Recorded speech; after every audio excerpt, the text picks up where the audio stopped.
16 handicap, recurring student looking for some further improvement in the game. Looking at the setup and stance, I would just try to get the feet a little bit more square to your target line down there.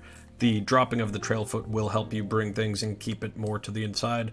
However, your takeaway is about as inside as you'll want to bring it back. Face angle looks great, but I think eventually you'll want to draw that back more down the line. Your top position can get a little bit long where you do break down your lead elbow and wrist angle slightly, but we'll see that you do transition your weight back forward, lay the shaft back down from the inside at the cost of a slight opening of the face. Now on this strike, you do keep the club path to the inside, manage to get that face to square back up, and see the ball draw from right to left of target. We do have the data set here, which we will get into in a bit, but right now the down the line view with the path and face, not really your number one thing to worry about. Does not mean to forget about all those changes, but still remember where you are with your path right now will be sufficient on the 4 to 5 degree into out range. Now this face on video will determine whether or not you have success with your driver, because with the two swings sent in this video, one had an upward angle of attack, another had a downward angle of attack. There was a massive change in distance and ball striking.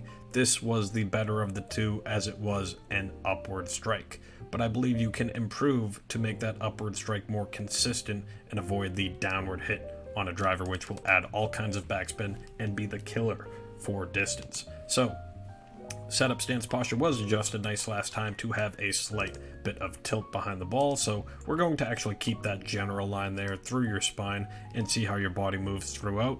The other tip was to try to flex the lead knee more towards the ball to prevent a lateral sway of the hips off the line. So let's see how we do.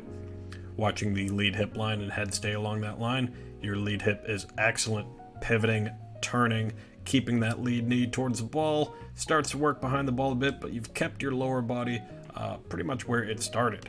Your head and upper body will shift with tilt more behind, so no more need to really start with added tilt. You can just try to get to that position. But the issue that we're here to resolve with this move is this. The extended or long backswing will tend to get your upper body wanting to fall into the ball this way.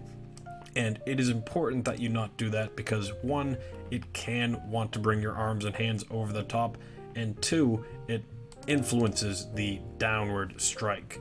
When you can get in a similar position up near the top of your backswing, keeping your hips where they are, keeping your head behind the initial starting line will begin to rotate your body a bit more.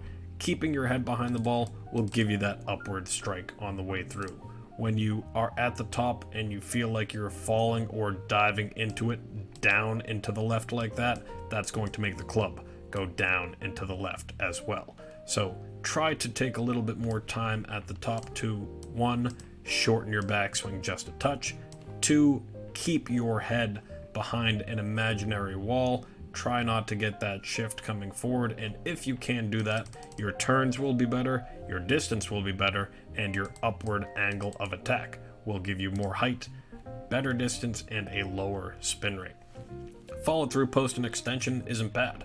We briefly, just to finish up this lesson here, try to get you to turn and open up that hip, and it does look like you do that with better extension as well. So good movements here.